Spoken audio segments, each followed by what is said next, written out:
फिलिस्तीन के हमास के इजराइल पर किए रॉकेट हमले के बाद जंग जारी है। गुज़िश्ता रोज मुनाकिद हुई कांग्रेस वर्किंग कमेटी की मीटिंग में तजवीज़ पास की गई और फिलिस्तीन के हक में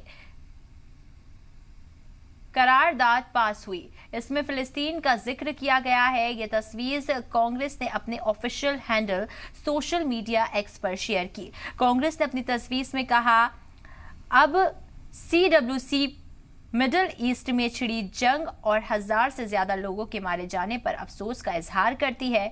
CWC फिलिस्तीनी लोगों की जमीन, सेल्फ गवर्नेंस और सेल्फ रिस्पेक्ट, डिग्निटी के साथ जिंदगी के हुकूक के लिए अपने लॉन्ग टर्म हिमायत को दोहराती है।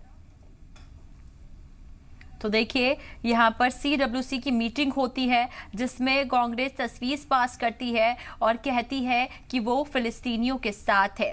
CWC की अंदर जो मीटिंग हुई इसमें कहा गया, हालांकि ये खुद सोशल मीडिया पर कांग्रेस ने पोस्ट किया है, कहा है कि फिलिस्तीनी लोगों की जमीन, सेल्फ गवर्नेंस और सेल्फ रिस्पेक्ट और डिग्निटी के साथ कांग्रेस खड़ी हुई है।